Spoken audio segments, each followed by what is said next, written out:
Emotions are invisible winds blowing across the sky of consciousness. No one can command the wind to stop, just as no one can force sadness, joy, or anger to disappear at will. They come and go, changing direction and form, sometimes soft as morning mist, sometimes fierce as a storm. But that does not make emotions our enemies. They are simply signals of life, the soul's way of reminding us that we are alive. The Buddha once said, "Emotions are like clouds passing through the sky. Let them go, don't chase after them." In the modern world where speed and pressure constantly pull us into the whirlpool of thoughts, we have forgotten how to stand still and observe. We react more than we feel, try to control more than we understand, and in that very effort to control, we lose our inner freedom. Buddhism views emotions not as something to be avoided, but as a doorway to awakening. Only when we learn to recognize and observe emotions with compassion do we begin to understand ourselves. Like a sailor in the middle of the ocean, no one can order the waves to stop, but a skilled one knows how to adjust the sails so the boat is not overturned. Working with emotions is the same, not to control but to harmonize, so the waves of the mind no longer toss us between the highs of joy and the depths of sorrow. When we observe, emotions become teachers. When we cling, they become chains. Imagine standing on the shore watching waves gently touch your feet. Each wave is an emotion. Some approach softly like joy, some rise fiercely like anger, others recede quietly like sadness. If you fear them, you'll run. If you crave them, you'll be swept away. But if you stand still, breathe slowly, and observe, you'll see the wave is only a form of water. Its essence remains calm. The mind is the same. Behind all its fluctuations lies an untouched stillness. On the path of understanding emotions, the Dharma is the guiding light, helping us not only to understand what emotions are, but who it is that feels them. Every emotion, love, fear, anger, or gratitude, carries a subtle lesson about ourselves. And only when we pause long enough to listen do we realize that emotions do not come to break us, but to open us. Today we will walk together on that journey, the journey of awareness, of softening, of returning to the present. A journey where every step is a deeper look within, learning how to live harmoniously amid emotional storms without losing peace. The 10 Buddhist habits we will explore are not distant theories, but grounded practices, ways to ensure that the mind is no longer a victim of emotions, but the mindful captain of its own vessel. Because peace does not come from the wind ceasing to blow, but from the ability to stay balanced in its breeze. Once we understand that life is no longer a battle against emotions, but a dance of awareness where every feeling, whether joy or sorrow, becomes a step of the soul toward freedom. Amid a world overflowing with information work and overlapping emotions, mindfulness is like a deep breath that brings us back to our center. In Buddhist teaching, mindfulness is not just a method, but a way of living the art of awareness. It teaches us to look at reality without judgment, to feel without being swept away. Like a still lake that reflects the entire sky, a mindful mind becomes clear and undistorted by illusion or memory. When mindfulness is absent, the mind is like a dry leaf blown by the wind, drifting between unfinished pasts and unformed futures. But when mindfulness is present, we reclaim the steering wheel of our life. Mindfulness is the ability to be aware of what is happening in this very moment with gentleness and clarity. It is not about forcing the mind to be empty, but about observing what the mind is thinking or feeling without becoming one with it. When anger arises, simply know this is anger. When sadness arises, know this is sadness. No more, no less. The power of mindfulness lies here. We don't have to drive emotions away to be at peace. We simply see them with understanding, and when seen clearly, they dissolve on their own. Modern science has confirmed what the Buddha taught over 2,000 years ago. Consistent mindfulness practice reduces stress, anxiety, and depression, and improves focus and patience. But beyond statistics, the true miracle of mindfulness is that it gives us back the right to live fully in each moment. When we are truly present, washing dishes is just washing dishes, drinking tea is just drinking tea. And in that simplicity we find profound freedom, because we are no longer trapped between past and future. Mindfulness requires no complicated rituals. It begins with the breath, for the breath is the bridge between body and mind. Whenever the mind scatters, simply inhale deeply, exhale slowly, and whisper within, I am breathing in. I am breathing out. One conscious breath is one step home. When walking, know you are walking. When listening, know you are listening. When speaking, know you are speaking. Mindfulness is the light that illuminates each action, turning even the most ordinary moments into something sacred. Imagine sitting beneath a tree, hearing the wind whisper through the leaves and birds singing in the distance. Everything has always been this way, but for the first time you truly hear it. Because your mind has stopped running, it is here whole complete. That is mindfulness, awareness in every breath, presence in every movement. And when we live in mindfulness, the mind naturally lightens. We are no longer pulled into the mind's stories, the if only, the should have, the why, that once exhausted us. We begin to see things clearly. Anger is just a passing cloud, sadness just a shower of rain. They come and go, but the sky remains vast and open. Practicing mindfulness is the journey home to the house of the present, where happiness is not postponed for some other day, but experienced now.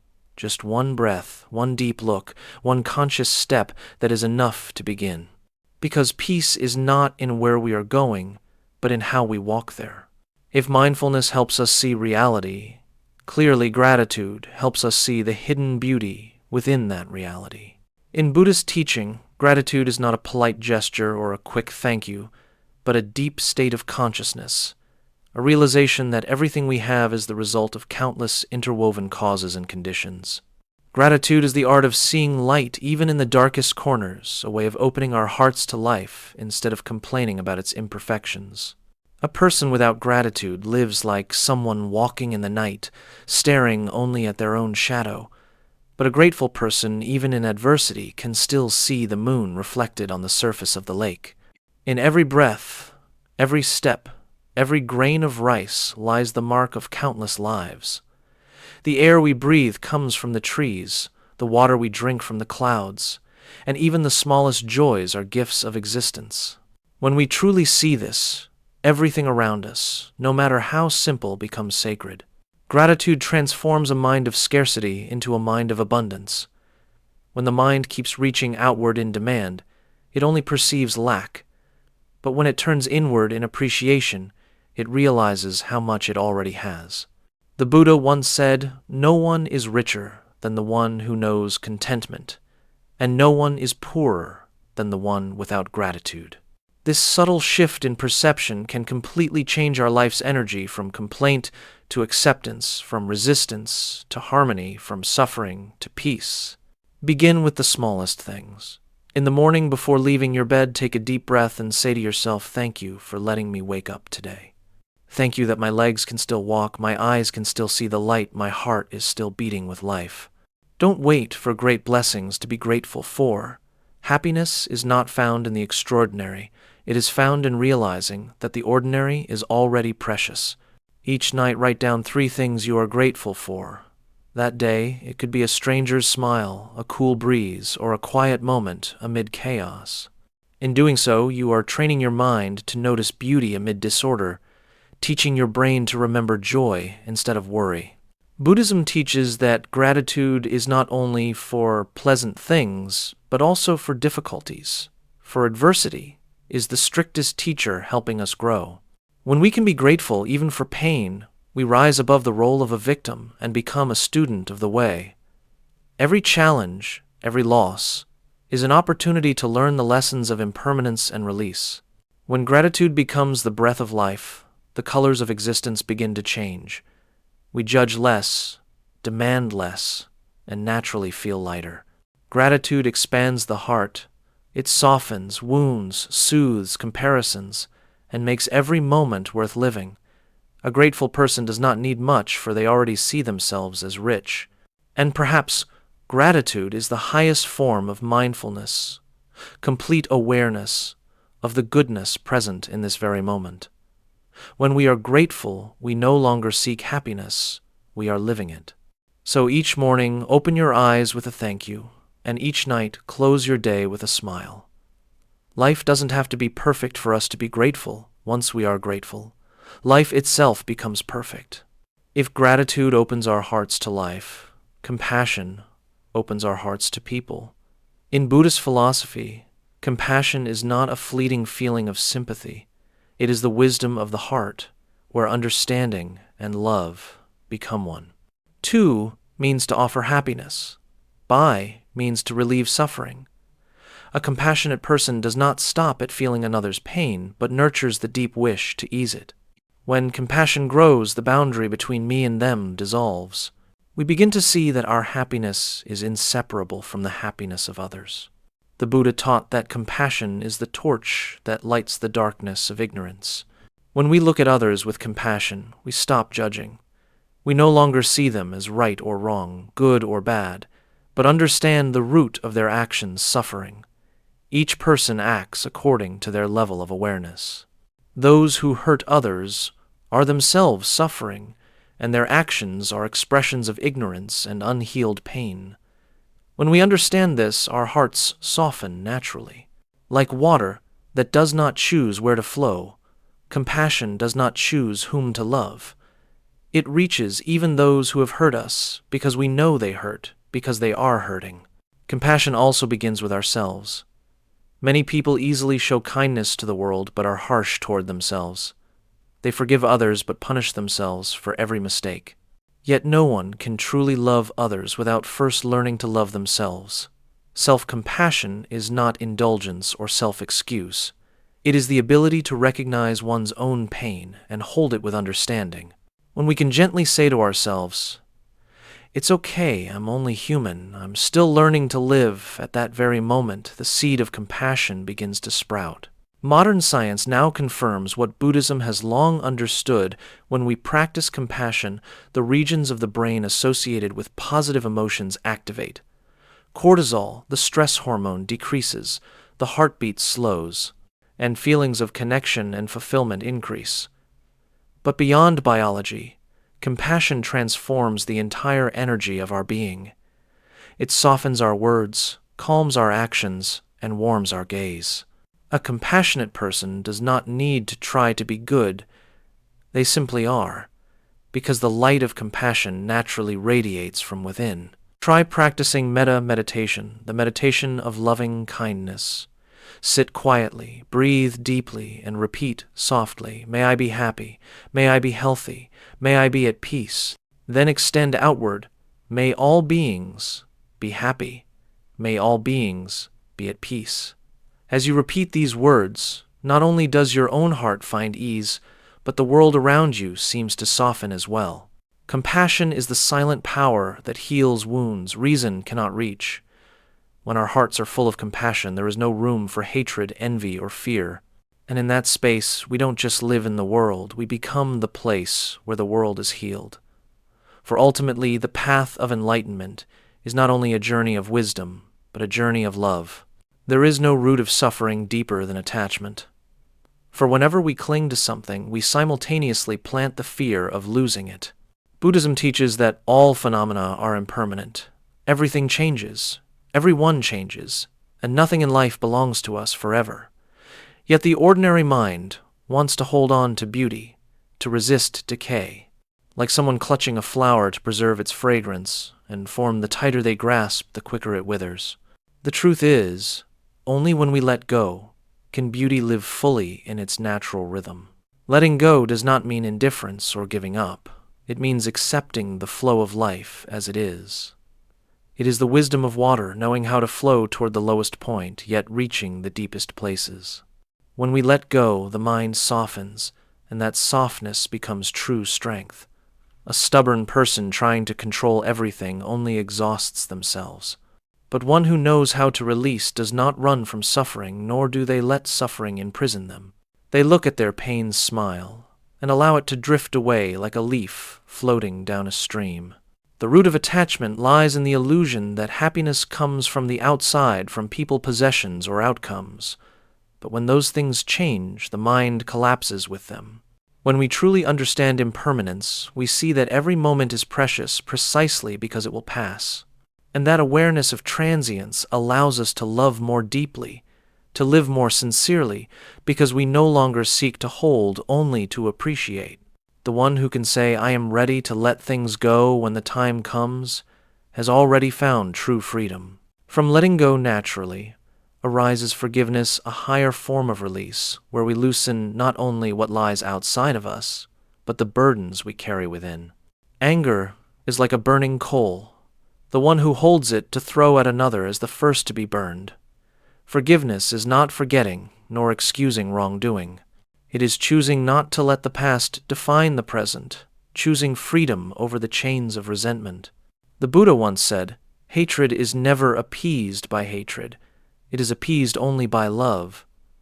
When we forgive, we are not doing a favor for others. We are liberating ourselves. Every time we bring up an old wound to blame or relive it, we reopen what was healing. When we forgive, we say to ourselves, "I do not wish to suffer anymore." And in that release, an open space is created, a space for peace to enter. Forgiveness also begins with ourselves. Often the person we most need to forgive is our own self, for our mistakes, our recklessness, our moments of weakness. When we can say, "I forgive myself," we touch the deepest layer of compassion, for only when the heart is gentle with itself can it be truly gentle with the world.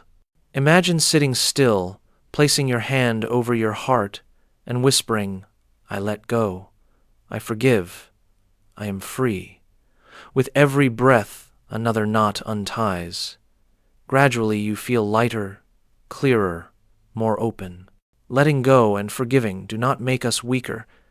They make us vast, like the sky, which allows all storms to pass through, yet is never harmed by them. If letting go and forgiveness free us from the inner chains of suffering, generosity is the art of opening the heart so that love can flow freely.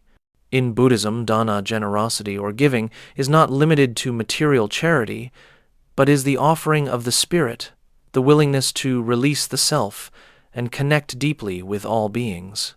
The generous person gives not because they have much, but because they understand that nothing truly belongs to them. When we give, we do not lose, we release energy and create space for new goodness to enter. Just as a river stays pure because its waters keep flowing, the heart truly lives only when it knows how to give. Remember, generosity is not measured by quantity, but by the sincerity of each act. A smile to someone in sorrow, a hand held at the right time, a gentle question, these can be worth more than 1,000 grand gifts. When we give without expectation, we are the first to be nourished. For in the moment of giving, the self dissolves, leaving only a pure connection between two souls. The Buddha said, "A drop of water that falls into the ocean is never lost." So too, every act of kindness ripples eternally through the fabric of the universe. From generosity in action, Buddhism guides us toward generosity in speech and presence, mindful communication. If dana is the gift of material things, then mindful communication is the gift of true listening. In an age where everyone speaks but few truly hear, listening itself becomes a form of meditation. Mindful communication means that when we speak, we are aware of the energy our words carry. And when we listen, we open our hearts to understand rather than to react. The Buddha called this right speech, one of the eightfold pathways to enlightenment. Right speech is not only about refraining from lies, harsh words, or gossip, but about using language as a source of peace and healing. Before speaking, ask yourself, is this true? Is it necessary? Will it bring peace? These 3 questions are enough to purify the mind and tongue, making our words as light as wind and as warm as sunlight. A single word born from compassion can dissolve hatred. Conversely, one careless word can wound deeply. And listening, that is the highest form of giving. When we listen to another with full presence, we offer them the gift of being seen and understood. In that moment, there is no "I am listening to you," only 2 beings sharing the same stillness. When we listen mindfully, we hear not only the other person but also ourselves. noticing what arises within judgment or empathy, resistance or openness. Only when we recognize this can we truly listen with the heart. What the world lacks today is not information, but genuine conversation. Everyone wants to speak, but few want to understand. Everyone seeks love, but few dare to open their hearts. Generosity and mindful communication are the two wings of the same door. They open us to deeper compassion, connection, and belonging amidst humanity. For ultimately, the meaning of giving lies not in the object we offer, but in the energy of presence we give with it. A kind word, a mindful ear, these are sometimes the highest forms of charity. When we live this way, we are not only sharing, we are healing others and ourselves. Amid the rush of modern life, people easily forget a simple truth. You too are a living being in need of care. In Buddhism, caring for yourself is not selfishness, it is an expression of compassion. The Buddha taught, "No one deserves your love and care more than you yourself. For if you are depleted, how can you give? If your heart is weary, how can you bring peace to others?" Self-care then is the foundation of all love, the true source of compassion. To care for yourself mindfully means nurturing body, mind, and spirit as one continuous stream of awareness. It is not merely resting the body, but listening to the deeper signals within. When the body is tired, do not force it. When the mind is restless, pause and breathe. When the intellect is overwhelmed, allow yourself silence. This is the act of one who understands the way, who knows that energy is not born from striving, but from balance. Imagine sitting at the edge of a forest, your breath merging with the wind's sunlight filtering through the leaves. In that moment, you are not trying to become anyone, not trying to do more. You simply are. That pure presence itself is a form of healing. When the mind rests in the present, the body restores itself, the intellect settles, and effort becomes effortless. Peaceful energy begins to radiate naturally from within. Buddhism points out that mindfulness is the foundation of every form of self-care. Without awareness, all actions become mechanical eating, without tasting, resting while still worrying, sleeping while the mind runs in dreams. So begin with the simplest things. When eating, eat with gratitude. When walking, feel each step.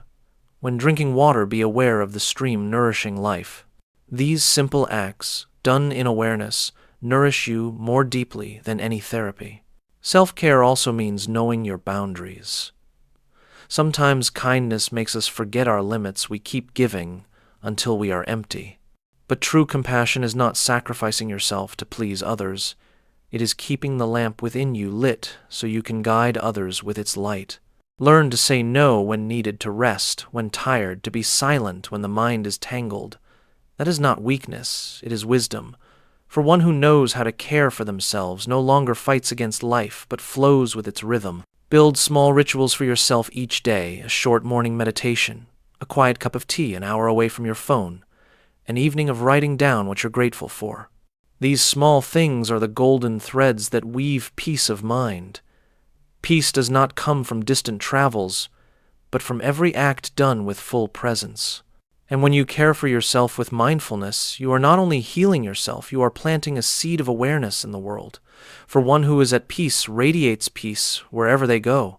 When the body rests, the mind settles, and the heart opens, compassion begins to flow outward again. Self-care is not merely self-love. It is the deepest act of compassion for all beings. In a world that worships perfection, people have grown afraid of their own imperfections. We hide our cracks, conceal our failures, and try to make life appear fine. But Buddhism teaches that life does not need to be perfect to be complete. True beauty does not lie in flawlessness, but in the courage to live authentically with one's flaws.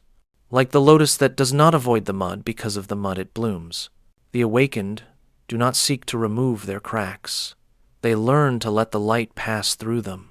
The Japanese Zen concept of wabi-sabi is a tribute to imperfection, the beauty of the old, the incomplete, the transient.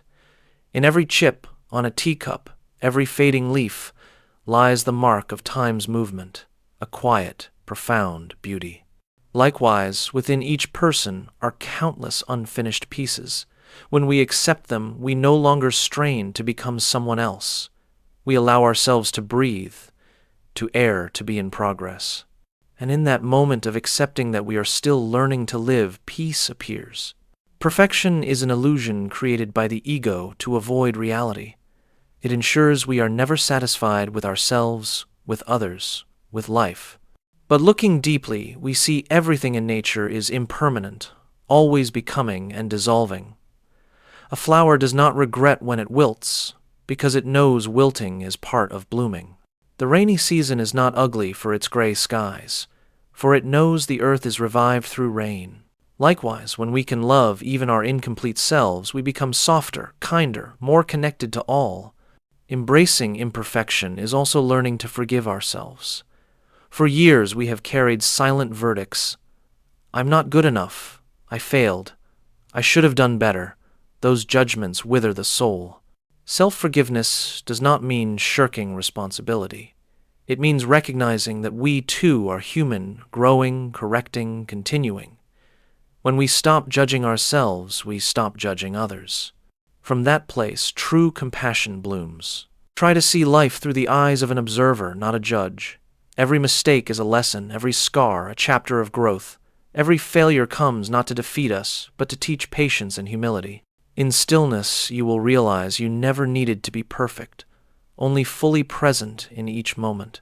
And that is the essence of this entire journey. Mindfulness, gratitude, compassion, letting go, forgiveness, generosity, mindful communication, and self-care, all leading to one destination, the serene authenticity of one who lives truly. For when you live truthfully, every sorrow becomes a lesson, and every imperfection becomes a doorway to wisdom. When this understanding dawns, you no longer run from pain or cling to joy. You simply live lightly, deeply, sincerely. Each day becomes a chance to begin again, to love more, to understand more, to judge less, and to be more present. For in the end, happiness does not come from perfecting life, but from being grateful for the imperfect things that have shaped who you are.